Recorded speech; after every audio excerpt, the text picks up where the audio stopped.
Bonsoir à tous, bienvenue sur votre plateau Entre Prums. Ce soir, nous allons faire une émission pour parler d'un sujet. Vous avez sans doute entendu parler de ça toute la semaine parce que c'est vrai que c'est assez récurrent, visiblement, et aussi sur notre territoire, qui est le harcèlement scolaire. Donc nous sommes avec plein de jeunes qui vont, je vais les laisser se présenter parce que vous allez découvrir pas mal de témoignages et de choses, voir un petit peu comment ça se passe sur le territoire ce soir. Alors déjà, merci Monsieur Gerville qui est un parent d'élèves. Donc merci à vous d'être là ce soir sur notre plateau. Et bonsoir Nicolas. Donc merci d'être venu ce soir. Alors est-ce que tu peux nous présenter le plateau et les jeunes avec qui tu es venu, s'il te plaît? Alors, au niveau du plateau de ce soir, on a donc des jeunes du bureau des étudiants au niveau du campus de Fouillol. On a aussi un préparateur de sportifs de haut niveau qui était lui aussi sportif de haut niveau, qui d'ailleurs a un témoignage sur le sujet de ce soir, donc Adrien. On a donc aussi des parents donc, en backstage, mais aussi on a la chance d'en avoir un en plateau. Et en accompagnant, on a les relais jeunesse, donc Sken et Jude. Je pense aussi à tous ceux qui sont en backstage et un salut à tous ceux qui n'ont pas pu être en plateau, puisqu'effectivement, beaucoup de jeunes, notamment les lycéens, souhaitaient participer ce soir. Donc ce sera partie remise, mais en tous les cas, tout le territoire est aujourd'hui assez mobilisé sur cette question du harcèlement en général et plus précisément le harcèlement scolaire. Alors, merci beaucoup pour cette présentation. Alors, moi, je découvre que... Alors, c'est vrai, le fait... Je ne savais même pas que beaucoup de jeunes étaient intéressés à participer à cette émission. Je ne savais pas qu'il y avait vraiment une grande ampleur sur notre territoire en Guadeloupe au niveau du harcèlement scolaire. Donc là, on va faire rapidement un tour de table pour que vous puissiez vous présenter. On va attaquer. Alors, bonsoir, Océane, c'est ça? Oui, c'est ça. Alors, vas-y, présente-toi. Alors déjà, bonsoir à tous et merci pour l'invitation également. Et je suis heureuse de participer dans cette émission ce soir parce que le harcèlement, c'est quelque chose qui se passe dans le quotidien de tous les jours et c'est quelque chose qui m'a toujours intéressée en fait. Et je suis heureuse d'être là pour aborder le sujet ce soir. Alors, je me présente, je m'appelle Océane Boussou, je suis âgée de 22 ans, je suis étudiante à la faculté Roger Thomson en première année de licence LEA, langue étrangère appliquée. D'accord. Alors ensuite, oui, on fait passer le micro. Effectivement, je n'avais pas de micro. Donc moi, c'est Sken, animateur de jeux de société autour de la culture afrodescendante et également relais jeunesse au sein du réseau DMJ. Donc voilà, acteur jeunesse. Donc je contribue, j'œuvre pour justement accompagner les jeunes dans leur démarche. Voilà. D'accord, donc dans leur démarche, au cas où il y a un problème. Alors... On y va, oui, on va rentrer dans le cœur du sujet. Au cas où il y a un problème. C'est vrai que le harcèlement scolaire, c'est quelque chose, c'est une problématique, entre autres, mais c'est vrai que notre spectre est beaucoup plus large. Oui, mais c'est vrai que c'est un sujet auquel on prête également attention, forcément. On en reparlera tout à l'heure. Je laisse les autres se présenter d'abord. Donc je poursuis avec Mathisia, du coup. Alors bonsoir à tous, je suis Mathisia Maïkaba, 18 ans, également en langue étrangère appliquée comme Océane. Donc, je suis étudiante à la faculté Roger Thomson. Je suis vice-présidente de l'association du bureau des étudiants et également présidente d'une autre association. Donc, c'est un plaisir pour moi d'être présente ce soir afin de pouvoir m'exprimer sur un sujet qui touche vraisemblablement énormément de Guadeloupéens. D'accord, merci beaucoup. Bonsoir monsieur. Alors vous êtes parent d'élèves? Oui, parent d'élèves, retraité de la police nationale. En plus. Et puis je suis dans le milieu du sport, et puis où on a l'occasion de rencontrer énormément de jeunes et puis on entend énormément parler de ce sujet puisque c'est d'actualité. Et puis on se rend compte de ce qui se passe à l'extérieur de chez nous, que ce soit aux États-Unis, on voit des acteurs maintenant qui sont en prison pour harcèlement. Donc c'est quelque chose quand même d'assez intéressant et important pour nous. Merci beaucoup. Bonsoir à tous, donc moi je vais me présenter sur une casquette plutôt sportive aujourd'hui puisque à l'origine donc je suis entrepreneur, donc j'ai une société dans le bien-être. Alors moi je suis Adrien Assina, donc j'ai 22 ans, donc je suis un ancien sportif de haut niveau en athlétisme et je souhaite aborder en fait la question aujourd'hui du harcèlement dans le milieu du sport. On va être très proche aussi de la discrimination, puisque moi j'ai dû partir à l'âge de 15 ans en France justement pour mener ma pratique. Donc ce sera l'occasion en fait d'aborder le sujet et même d'aider certains parents à mieux préparer leurs enfants face à certaines échéances, que ce soit sportive à l'échelle de Guadeloupe ou même dans le scolaire à l'international. Voilà. Merci beaucoup. Donc moi c'est Jude Cancel, donc je suis donc un relais jeunesse réseau donc sur la team donc Vie Active. Donc par ailleurs donc par rapport au réseau donc on a eu l'occasion de préparer justement donc des événements avec des dispositifs avec la thématique prévention conduite à risque. Et effectivement, c'est une thématique qui touche énormément et on aura l'occasion de développer tout au long de l'émission. Bonjour à tous, je suis Canel Bodger, donc je suis étudiante en humanité, en dernière année d'humanité, à la faculté Roger Thomson à Saint-Claude et je suis vice-présidente du bureau des étudiants du camp Jacob et également community manager du club des francophiles. D'accord. Alors déjà, ma première question, c'est quelle est l'ampleur, est-ce que vous savez, quelle est l'ampleur du harcèlement scolaire sur notre territoire en Guadeloupe?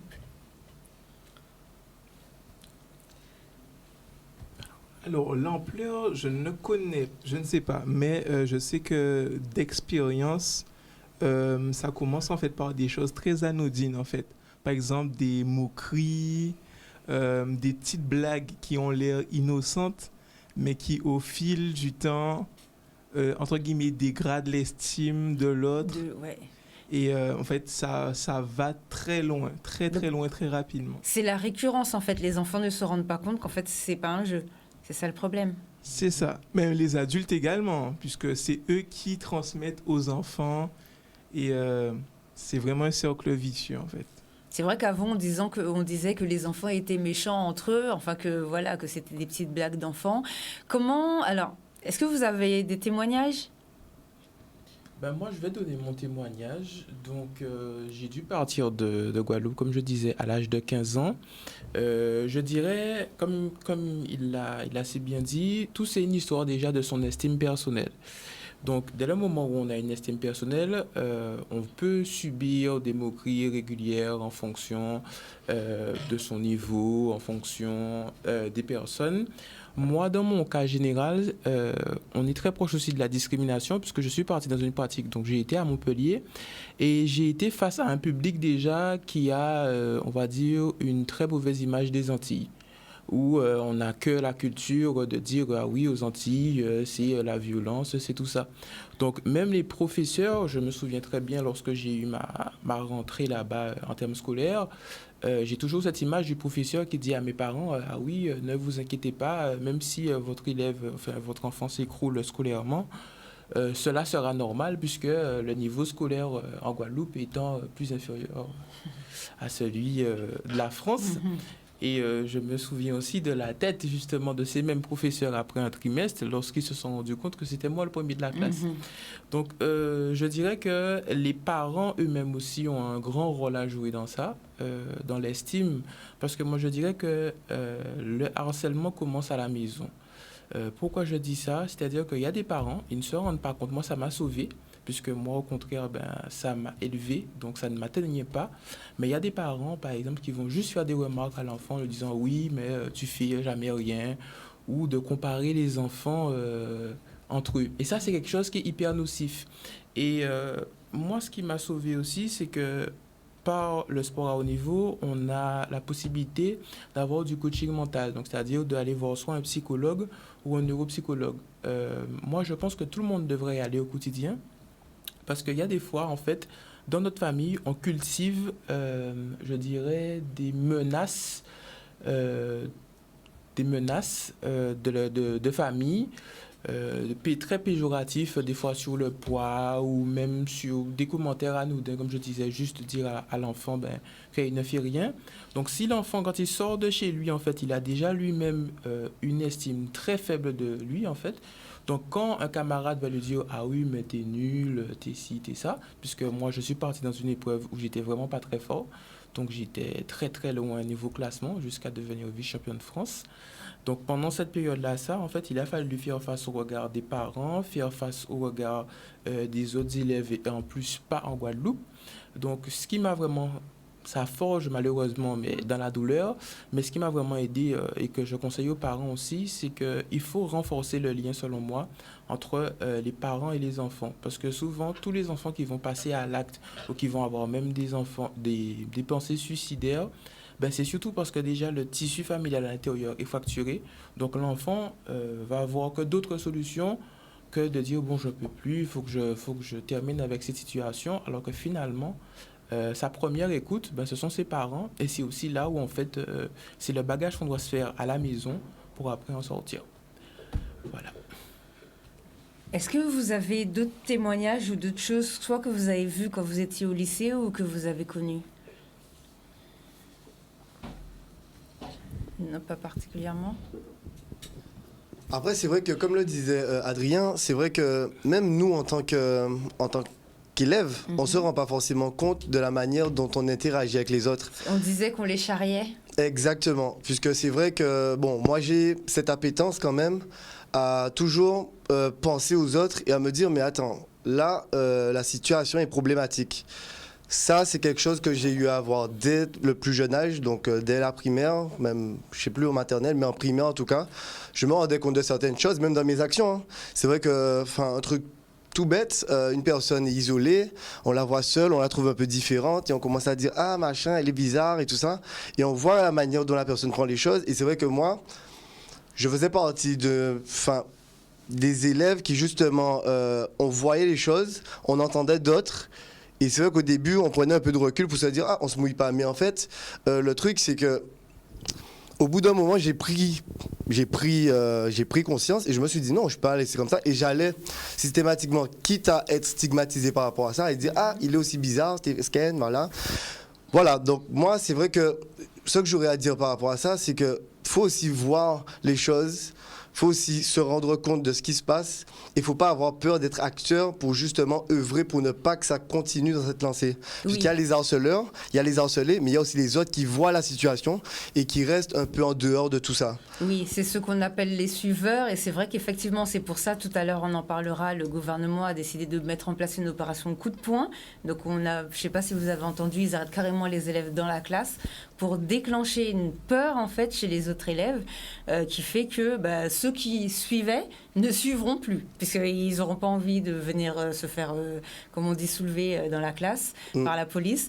Donc forcément, ça va peut-être casser aussi le fait d'aller systématiquement harceler un autre enfant. Mais vous aviez, allez-y.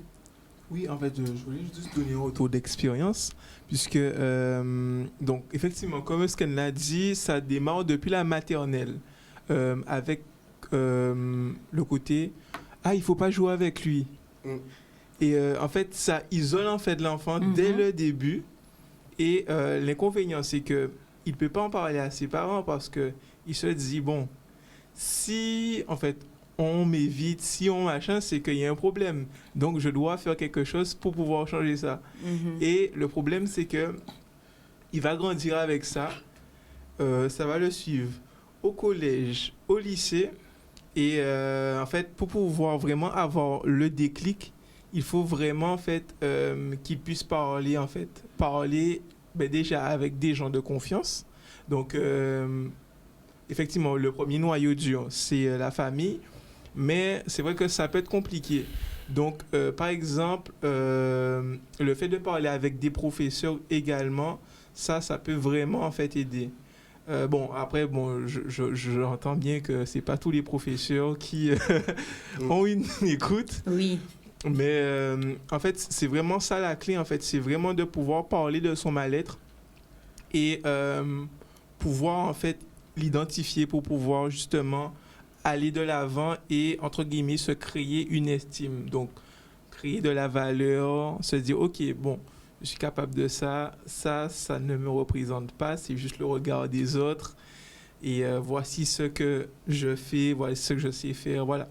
En gros, vraiment pouvoir se créer son identité, en fait, c'est vraiment important et je pense que c'est la base, en fait, par rapport justement... En tout cas, c'est une des clés pour pouvoir, on ne va pas dire résoudre, mais commencer, en fait, à... Bon, vous avez compris. À solutionner le problème. Mais effectivement, c'est vrai que j'écoute ce que tu dis, Jude, mais je me dis, c'est vrai que les professeurs ont peut-être une pédagogie, mais ce serait bien aussi d'envoyer des professionnels de santé, justement, aller parler pour les enfants, se rendre compte des situations. Oui, Sabine, je pense que tu as un sujet par rapport à ça. Oui, c'était ma question, parce qu'au Danemark, au niveau de la scolarité, ils mettent en place des cours d'empathie. Le gouvernement, donc le ministre Gabriel Attal, a décidé de suivre et de mettre en place des cours d'empathie pour que les enfants apprennent à reconnaître un enfant qui est malheureux, à savoir quand il faut s'arrêter, parce que là, on voit que l'enfant commence à être triste, donc il ne faut pas continuer. Vous en pensez quoi de ça, justement? En fait, justement, au Danemark, dans tous les pays nordiques, d'ailleurs, je trouve qu'il y a énormément de choses qui ont été mises en place bien avant tout ça. Enfin, Oui. c'est vrai que moi, quand j'entendais parler des pays nordiques, j'ai l'impression que les enfants sont beaucoup plus écoutés en tant qu'humains. Je ne sais pas si tu en parles dans tes cours, Canel. C'est même pour les pères, ils ont leur congé paternité. Et Exactement. tout, et c'est très, très développé depuis très, très longtemps. Je ne sais pas ce que vous en pensez, les autres, mais... Alors moi, je voudrais juste revenir d'abord sur les témoignages. Je pense qu'il y a des témoignages qui sont beaucoup plus vicieux que le simple témoignage de je vais mettre dans ma poche plusieurs élèves, plusieurs étudiants, afin qu'ils puissent justement harceler quelqu'un que je n'aime pas, ou que je ne supporte pas, ou voilà quoi, que je jalouse ou que j'envie. Et il y a cet harcèlement du coup qui est très vicieux, c'est-à-dire que l'élève va rentrer dans la psychologie de son camarade. Il va justement lui dire des petites phrases anodines, comme par exemple, pas si anodin que ça, comme par exemple, tu ne peux pas réussir, enfin tu ne vas pas réussir dans la vie, mais il va jamais parler à un autre étudiant pour dire « Oh, tu penses quoi de cette personne-là » en fait. C'est que lui qui attaque, tout seul d'ailleurs, il y a des gens qui attaquent vraiment seuls et qui vraiment va être très vicieux, c'est-à-dire qu'il va mélanger à la fois affection et en même temps il va essayer de blesser. Donc ça veut dire que les enfants, en réalité, quand ils harcèlent, ils savent parfaitement ce qu'ils font. Si, ils savent parfaitement ce qu'ils font. Et justement, pour revenir sur l'empathie, il y a des jeunes, il y a des êtres humains qui ne sont pas dotés d'empathie comme tous. Et il y a des gens qui réagissent différemment par rapport à d'autres personnes. Donc ce qu'on pense comme étant de la tristesse, de la colère ou autre n'est pas forcément le cas. Parce que tout le monde réagit différemment, tout le monde a une conception différente des émotions. Donc, des cours d'empathie, c'est beaucoup plus complexe que cela. Donc, je vais la rejoindre et je vais encore parler de la famille, puisque imaginez que vous êtes dans une famille où vous avez l'habitude de charrier. Donc, c'est-à-dire que la maman a l'habitude de charrier son enfant et en fait, ça devient quelque chose de normal. Derrière, comme c'est quelque chose de normal, donc c'est quelque chose que je reproduis à l'extérieur. Donc dans la famille, ça ne pose pas de problème, mais l'enfant ne se rend pas forcément compte qu'à l'extérieur, il ne peut pas adapter ce genre de comportement. Donc plus que les cours d'empathie, il faudrait carrément aller dans les foyers, ce qui est quand même assez compliqué. Il faudrait faire aussi les cours d'empathie pour les parents. Voilà, donc selon moi, ce serait plutôt d'adapter une forme de pédagogie qui soit plutôt basée sur des attitudes et des comportements à avoir envers son camarade, serait-ce que par preuve de respect. De dire que le respect, c'est j'adapte telle posture en cours et peut-être voir si ça changerait quelque chose. D'accord. On entend souvent les gens dire que les élèves harceleurs, ils ont des problèmes chez eux en réalité. Par exemple, leurs parents sont en train de se séparer. Je ne sais pas, eux-mêmes se sont fait harceler quand ils étaient petits. Vous en pensez quoi de ce que vous avez déjà vu? Est-ce que ça, vous trouvez que c'est quelque chose qui revient ou pas? Ça peut être un état d'esprit. Ça peut être un état d'esprit, c'est l'éducation, c'est tout l'environnement de cette personne. Et puis il y a le silence. l'harcelé, comment il a été élevé dans la famille, s'il est renfermé dans la famille, si on ne l'a pas permis de s'exprimer, de s'extérioriser tout ce qui se passe dans son intérieur. Alors, il est là et puis il prend tout pour lui. Et puis, comme on a remarqué que c'est quelqu'un qui ne réagit pas, et puis il devient la tête à claque, hein, et puis il sera tout le temps harcelé. Donc, à mon avis, c'est quelque chose, un travail devait être fait depuis au sein de l'éducation nationale. Ça devait un programme, parlons de ça assez régulièrement, puisque on se rend compte bien que c'est un sujet important. On ne le savait pas. C'est depuis quelque temps qu'on parle de ça et on se dit, mais finalement, chez nous, c'est tout le temps. Moi, je viens de la Guyane, qui est quand même un endroit quand même où il y a, je ne dirais pas le bas niveau, mais les enfants sont quand même assez malheureux et on se rend compte qu'ils n'ont pas le même niveau peut-être que nous socialement. Et c'est là qu'on peut dire qu'il y a un gros travail, et j'ai vécu ça, j'ai vu ça à côté. Et puis on s'habitue, puisqu'on pense que c'est tout à fait normal, puisque personne ne voit un danger. Jusqu'à ce que, je ne sais pas si vous avez entendu parler de Camopi où les enfants se suicident assez régulièrement. Oui. Voilà. Et là, on s'habitue, puis on dit, mais comment ça se fait qu'ils se suicident comme ça? Mais ça fait, on a déjà perdu quand même pas mal de jeunes. Et c'est là que je dis qu'il y a un travail à faire en amont et qui devrait être efficace logiquement et puis voir où on en est, quoi. Justement, par rapport à cette histoire de suicide, comment on fait, par exemple, tout à l'heure on parlait des réseaux sociaux, c'est vrai qu'on a commencé à parler un petit peu avant le début de l'émission. Maintenant, lorsque les gens harcèlent, avant, à notre époque, hein, Nicolas, ça s'arrêtait, une fois qu'on rentrait chez nous, c'était fini. Même si on n'était pas forcément peut-être spécialement harcelé. Mais maintenant, lorsqu'un jeune est harcelé, il rentre chez lui, il a son téléphone portable, il déménage, tout le monde l'a déjà vu sur les réseaux sociaux. Qu'est-ce que vous en pensez de ça, de cette situation, le fait que le harcèlement ne s'arrête pas, que c'est 24 heures sur 24 ? En fait, c'est quelque chose d'assez difficile, effectivement, parce que maintenant, avec l'arrivée des réseaux sociaux, c'est beaucoup plus facile, en fait, qu'avant. C'est quelque chose de beaucoup plus accessible. Voilà, surtout que sur les réseaux sociaux, ma génération a une certaine tendance à banaliser, en fait. C'est vraiment assez facile d'être méchant. Et en soi, je ne dirais pas que les personnes concernées ne parlent pas. En général, avant de passer à l'acte ou avant vraiment d'arriver à un point de non-retour, les jeunes... il y a toujours un cri, vraiment, il y a vraiment toujours un signe, par exemple, quelque chose de bête, hein, une image en story ou quelque chose. Et je trouve que le manque d'empathie, en général, nous fait ignorer ça. On se dit, vraiment, c'est vraiment cette idée de banalisation de la chose qui est assez dommage. Et les réseaux sociaux ne font qu'amplifier ça. Et je trouve qu'il n'y a également pas assez de contrôle, en fait, sur les réseaux sociaux. Il n'y a pas vraiment de limite. Il n'y a pas vraiment de... de correction autre. Tout le monde est libre. En fait, on utilise la liberté d'expression, la liberté... Surtout l'anonymat, parce qu'en réalité, également. quand les gens ont leur nom, c'est fini, ils se calment un petit peu. Quoi. Mais après, même sans anonymat, vraiment, il y a une certaine banalisation du harcèlement et de la méchanceté gratuite qui fait que même maintenant, moi, demain, je vais aller embêter quelqu'un sur les réseaux et j'ai envie de dire, personne ne me dira quelque chose. Ou même si on me dit, ça n'ira pas plus loin que cela. Et puis surtout, les gens viennent en meute aussi. Oui, également.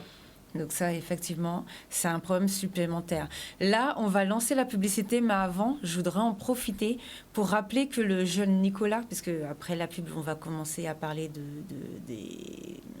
ce que le gouvernement souhaite mettre en place pour lutter contre le harcèlement. Donc Nicolas, c'est l'adolescent qui s'est donné la mort à Poissy. C'était un Guadeloupéen, hein, donc il était originaire de notre département. Il avait 15 ans et il s'est suicidé dans sa chambre après avoir subi du harcèlement scolaire quand il était élève au lycée Adrienne Bolland.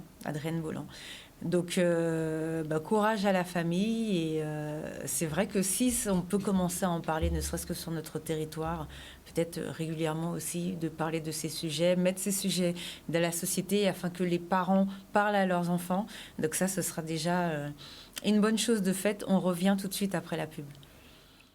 ceux qui nous rejoignent, bienvenue sur votre plateau Entreprendre. Ce soir, nous sommes avec des jeunes étudiants qui sont venus nous rencontrer ce soir pour parler de harcèlement scolaire. Alors, comment ça se passe sur notre territoire? On est en train de regarder. Il y a eu un jeune, comme je le disais avant, la publicité, qui s'est suicidé. Malheureusement, c'était un Guadeloupéen. Il y a eu beaucoup d'autres suicides avant lui. On a entendu parler de cette jeune fille, je crois qu'elle s'appelait Lindsay, j'ai pas envie de dire de bêtises, qui s'est suicidée. Malgré ça, les harceleuses continuent de la harceler malgré son geste, qui est quand même définitif, et elles harcèlent toujours sa copine. Donc, pourquoi est-ce qu'il y a autant de harcèlement? Comment faire? Quel électrochoc qu'il faut mettre en place?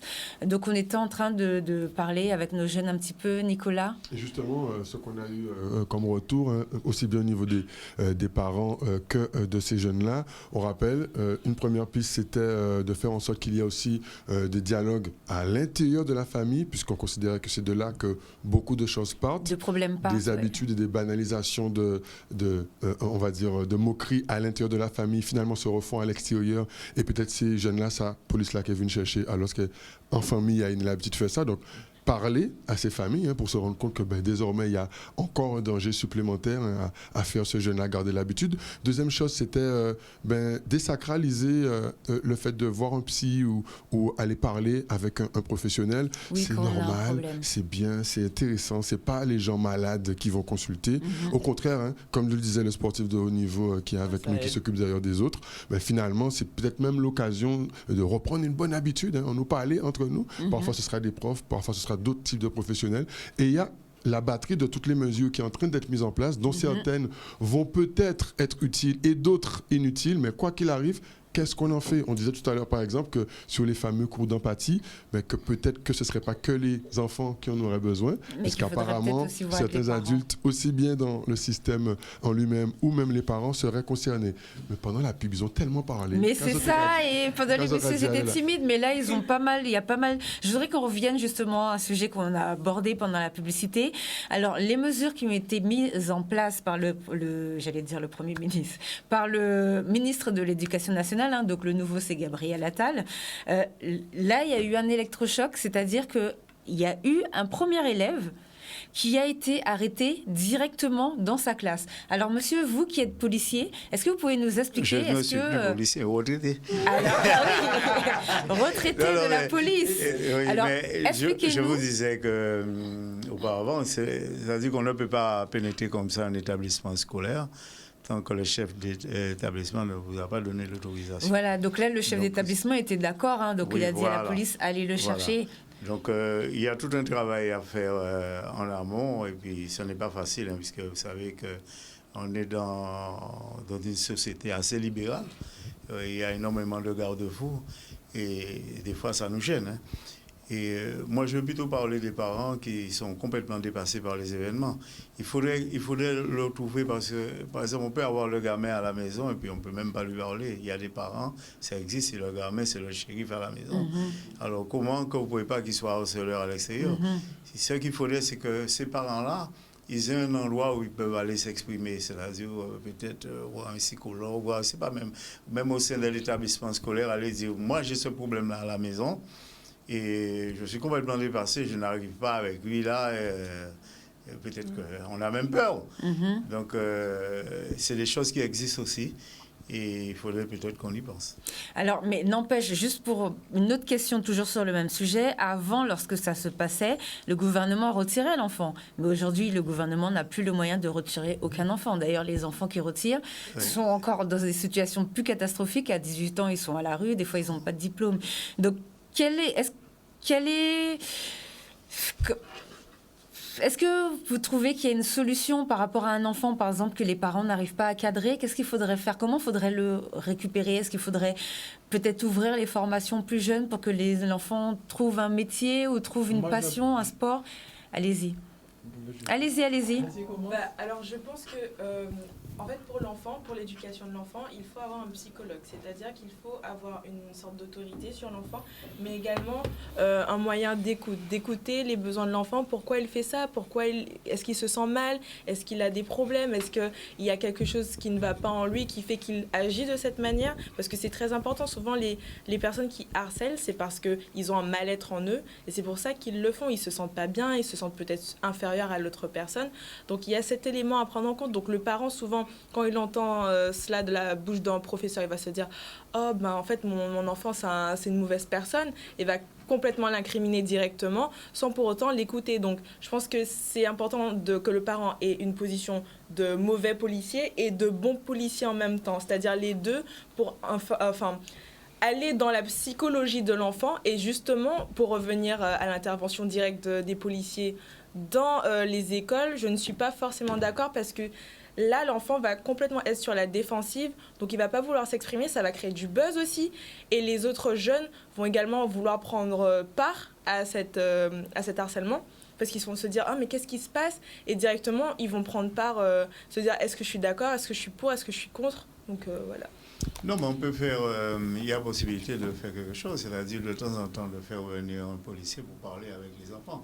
Ah, des bien. réunions Ça, c'est une solution. adaptables, c'est quand même je assez, pense en fait que ça peut se faire. Allez-y. Je pense en fait que l'idée du policier en fait, c'est pour que les enfants peuvent faire un rapprochement, je dirais peut-être extrême mes mots, mais entre un harcèlement et comme un crime. Comme un délit. Comme un délit en fait, c'est-à-dire parce que quand vous regardez le résultat final, c'est comme si on avait tué quelqu'un, puisque pour moi dès le moment où on a harcelé quelqu'un jusqu'à ce qu'elle se suicide, Oui. c'est comme si on a provoqué la mort de cette Oui, personne. ça, entièrement Donc d'accord, c'est peut-être de cet axe-là que je pense qu'il faudrait voir la chose, donc de vraiment faire la différence et que les personnes puissent comprendre que derrière on peut être jugé justement après un harcèlement.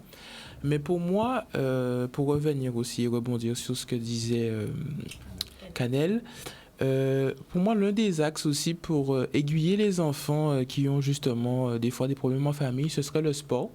On a eu un exemple historique, qui est l'invention tout simple du basket. C'est-à-dire que c'était des jeunes qui cassaient une église, tout simplement, qui vandalisaient complètement une église.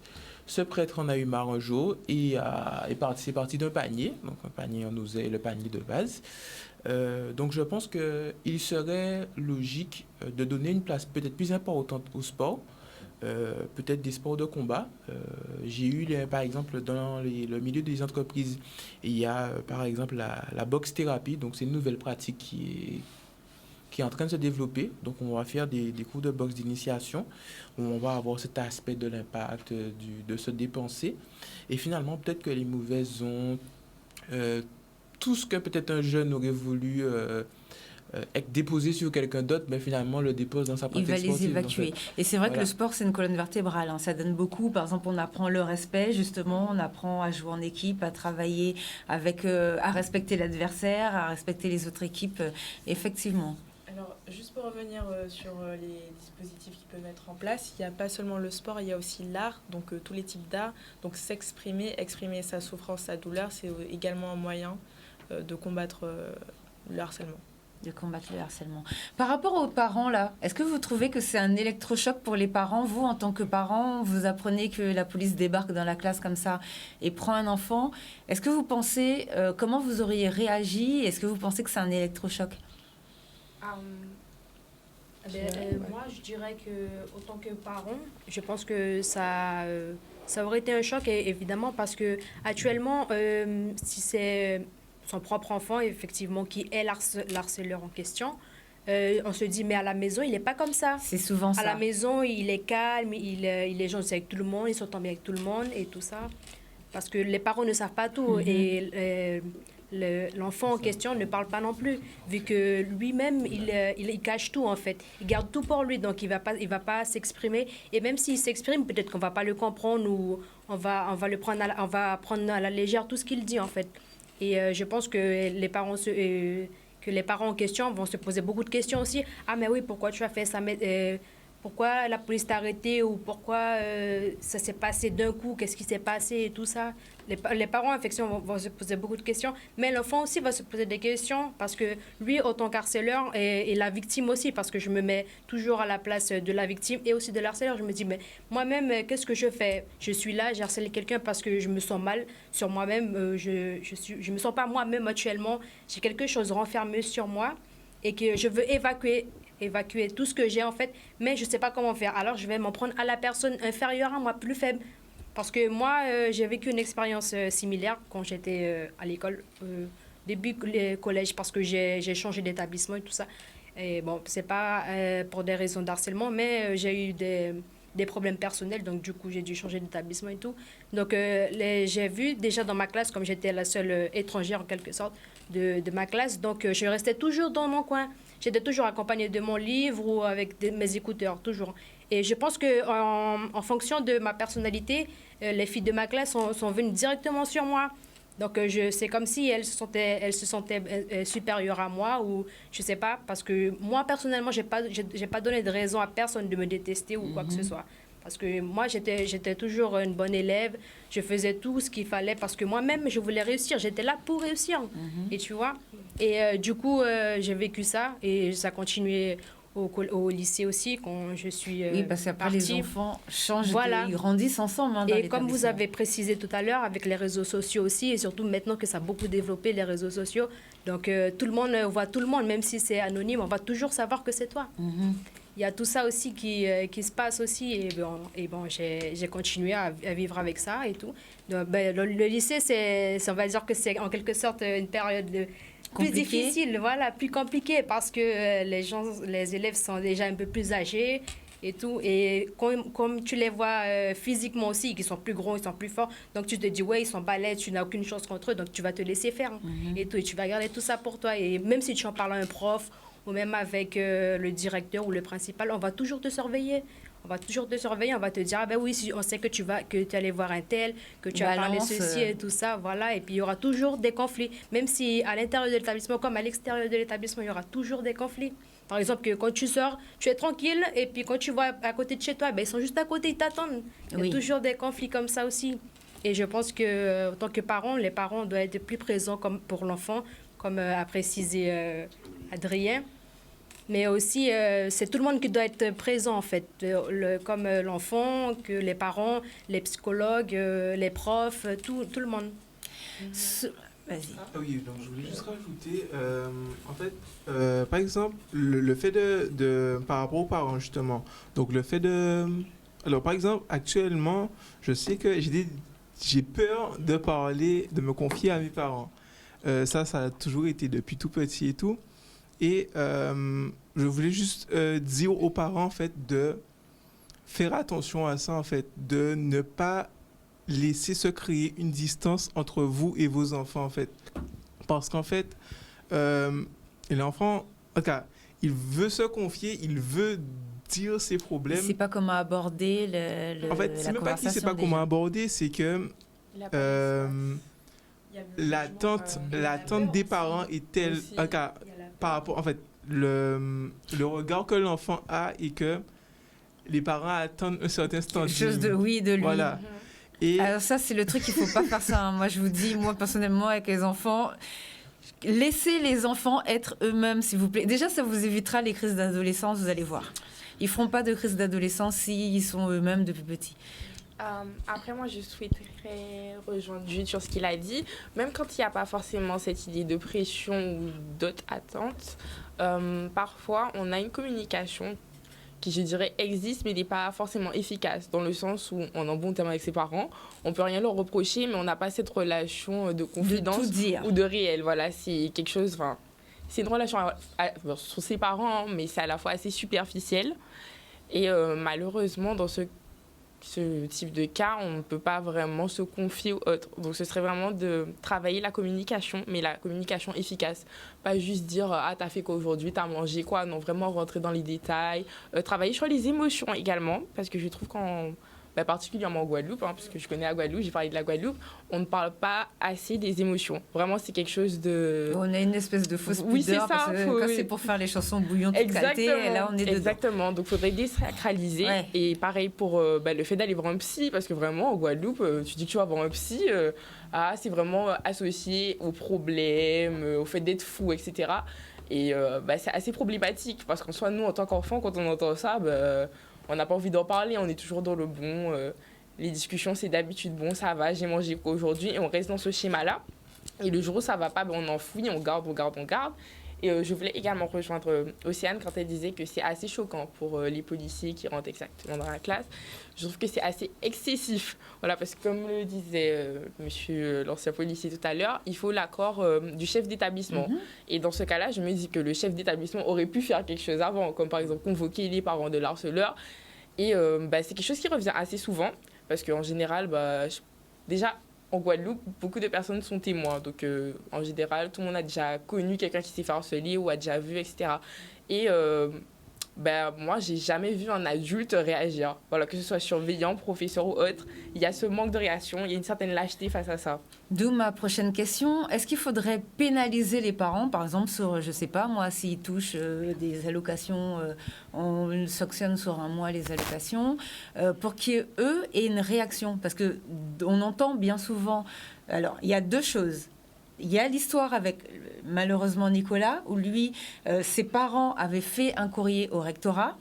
Le courrier a été... le rectorat a très mal répondu. D'ailleurs, le gouvernement est en train de travailler sur cette histoire pour sanctionner déjà le rectorat. Je crois que la rectrice, là, s'est excusée, de Versailles. Et il y a les parents qui s'en fichent, en fait. Ça veut dire que quand on les convoque pour leur dire votre enfant est un casse-pied, ah non, moi mon enfant est gentil, il ne fera jamais ça. Sans te couper, en fait, je pense que on parle trop de restrictions et trop dans la sanction. Moi, mon exemple parfait, je pense que toutes les personnes qui sont allées en Allemagne ont fait cette expérience. Les Allemands roulent avec des voitures bien plus puissantes que les nôtres. Et pourtant, ils ont une éducation qui fait que quand ils doivent rouler doucement, ils savent accepter que ce moment-là... Donc, je pense qu'il faut qu'on arrête aussi de mettre l'axe. Il faut avoir la répression, il n'y a pas de problème. Mais je pense qu'il faut donner des outils, je pense, aux parents et aux élèves de se faire entendre. Pour donner un exemple, certains professeurs, moi, ça m'est arrivé de travailler avec des professeurs, d'être dans la classe avec eux, et en fait, quand le professeur dit aux parents, votre enfant a telle attitude, le parent nie en bloc, oui, mon enfant, c'est pas possible qu'il soit comme ça. Exactement. Et moi, il m'est arrivé, même avec des enfants que je ne citerai pas de certains quartiers, de dire carrément aux parents, mais en fait, vous dites ça, si vous voulez, je vous invite à venir dans la classe, ou des fois même certains professeurs, même contre la loi, se retrouvent à filmer certains élèves dans la classe, presque à leur insu, puisque c'est interdit par la loi, à filmer les élèves et à dire, en fait, votre enfant a telle attitude. Donc, finalement, je pense que ce serait vraiment dans l'éducation et à montrer et à mettre des mots sur certains comportements et identifier, puisque même des fois, quand on va parler d'harcèlement, en fait, tout le monde va penser soit directement au suicide ou à des choses extrêmes. Mais des fois, même certains parents même ont été harcelés par leurs propres parents avant. Donc, il y a déjà un malaise. Donc, des fois, on parle de l'enfant qui devrait aller chez le psychologue. Mais en fait, finalement, c'est presque le parent qui devrait aller chez le psychologue. Alors ça, il y en a une super en plus à Bas-du-Fort. Donc, elle est très bien. Allez-y avec vos enfants. Dans ce qu'Adrien disait, je trouve important également de souligner le fait que des fois, l'enfant peut en parler. Et quand on va revenir en fait, également sur ses attentes. C'est-à-dire que, comme Canet disait, chacun vit les émotions différemment, donc chacun guérit en fait différemment, et qu'il faut prendre le temps en fait de laisser l'enfant guérir, et de soi-même en tant que parent, si on a vécu le harcèlement, de guérir en fait. Parce qu'après, quand on ne guérit pas, justement, on a tendance à reproduire le schéma. Donc, par exemple, le cas des anciens harcelés qui harcèlent maintenant. Et il faut vraiment prendre ce temps de laisser les enfants guérir, de les écouter, d'aller pas à pas avec eux. On réussit pas forcément d'un coup, c'est petit à petit et chacun va à son rythme parce qu'on a tendance à faire une généralité, en fait, donc on a l'habitude d'utiliser cette méthode-là et si ça fonctionne pas pour toi, en général, c'est des gens qu'on laisse parfois à part.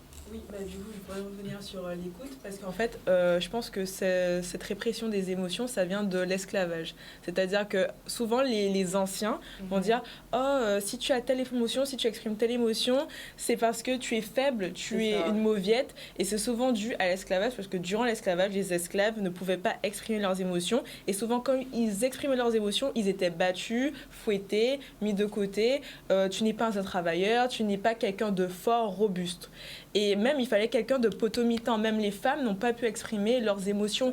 Donc, quand on a des parents qui sont comme ça, quand on a des générations et des générations qui reproduisent le même cycle, le cercle vicieux, le même... dedans. C'est ça. Donc, en ça fait, se transmet. toute la Guadeloupe, on va dire, est gangrénée. C'est une histoire de société. C'est ça, c'est sociétal et pas seulement individuel. D'accord. Ça, je l'entends. Par contre, sur le territoire hexagonal, où il y a pas eu d'esclavage.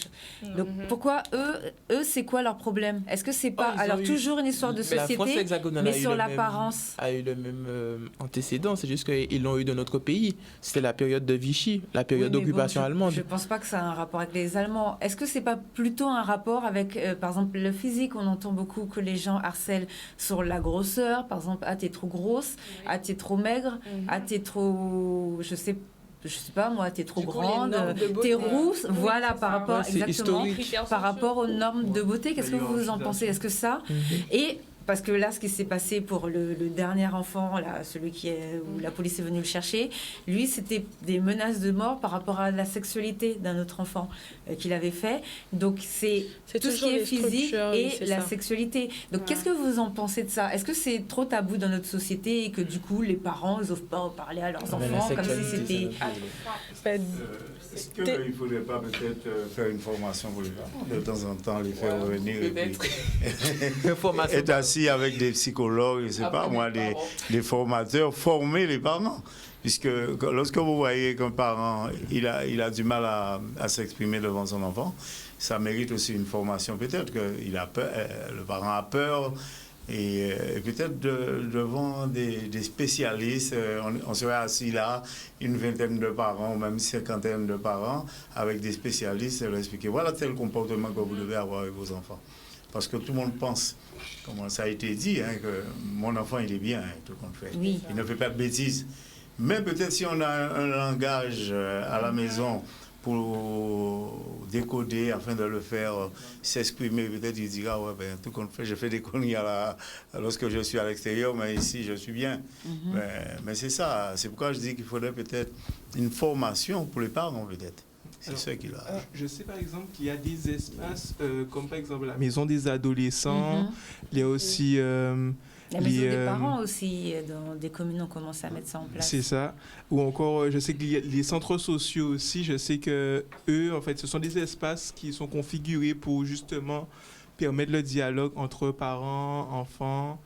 En fait, et je pense que c'est ça aussi, la clé, c'est aussi de pouvoir comprendre le mécanisme de l'autre, en fait, donc de l'enfant, et inversement, l'enfant comprendre le mécanisme des parents.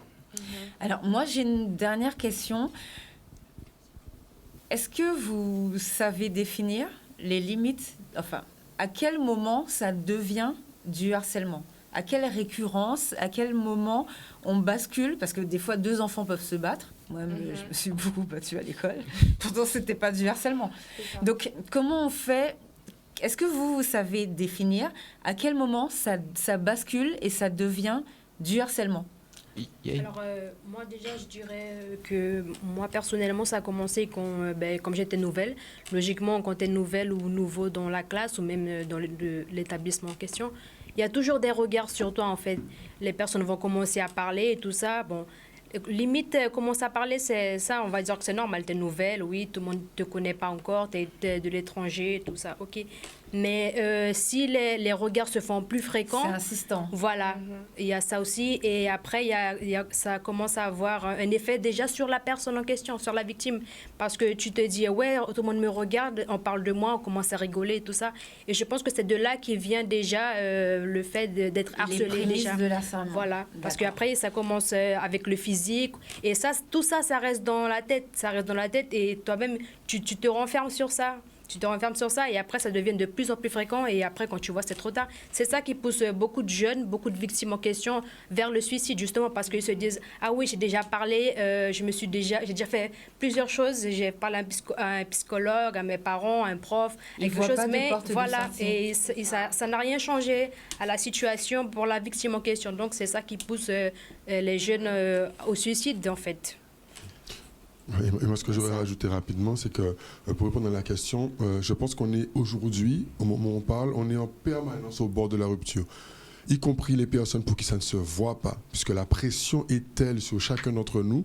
On l'a bien vu ce soir, on a beaucoup parlé des parents, comme si c'était aussi quelque part le procès des parents, alors qu'en fait, en réalité, en vrai, on parlait d'harcèlement scolaire. Donc, en vrai, ils ne sont même pas directement dans la boucle. Et finalement, on a beaucoup parlé d'eux. Aujourd'hui, en fait, pour répondre à ta question, je pense qu'on est tous, sans exception, un petit peu au bord de la rupture. Et du coup, comment savoir à quel moment il va y avoir des passages à l'acte, ça va être compliqué. Par contre, la solution qu'on a en ce moment, on a parlé par exemple des structures qui existent. En Guadeloupe, sur tout l'archipel, il y a des centres sociaux qui existent depuis des années, qui font un travail. Qui monde qui j'ai descendu dans ce centre-là? Qui monde qui j'ai proposé des actions? Qui monde qui j'ai proposé qu'il y ait une rencontre de parents d'élèves? Ni un lot professionnel qui l'a, rien qu'avec les centres sociaux. Mais en plus de ça, il y a encore d'autres structures. Il y a les MDA, la maison des adolescents, avec des antennes en grande terre, en basse terre. Il y a aussi des équipes, même si ce n'est pas dans tous les établissements, mais dans certains établissements scolaires, où en fait, si on se saisit des opportunités, qu'à empêcher les autres de descendre avant qu'il y ait un problème, pour proposer une rencontre, pour qu'il y ait une thématique, c'est ça. Zon cas à autres, quand vous voyez des balles, faites ça à l'école à Timoun Azot, et si vous n'avez pas de Timoun, faites pour 9 Azot. Aujourd'hui, on ne sait pas à quel moment ça va péter. Par contre, on sait qu'il y a beaucoup de gens qui travaillent, qui sont eux aussi en difficulté. Si on ne s'entraide pas, c'est sûr que ça va continuer à péter. La vraie question, c'est combien qu'on va réussir à sauver entre nous. C'est juste ça. Franchement, merci beaucoup en tout cas pour votre intervention. Je pense ça serait bien qu'on en reparle peut-être avec d'autres jeunes qui voudraient s'exprimer sur le sujet. Donc le harcèlement scolaire. Alors si vous êtes harcelé ou si vous vous sentez pas bien, franchement, est-ce que vous avez des contacts de votre côté ou bien déjà rapprochez-vous de votre chef d'établissement. S'il y a une infirmière dans l'école, peut-être c'est plus facile. Parlez-en à votre famille. Alors des fois, c'est pas évident d'en parler à ses parents, mais on a toujours une tante ou un oncle préféré. Oui, donc, allez lui parler. Et puis, on a des grands cousins, des grands cousines. Dites-leur aussi, les grands cousins, grands cousines, évitez d'arriver devant l'école pour taper tout le monde. Ça aussi, on connaît. Donc, voilà. Mais c'est pas la solution non plus. Donc, voilà. Donc, maintenant, on est grands, on arrête de taper les gens. Mais...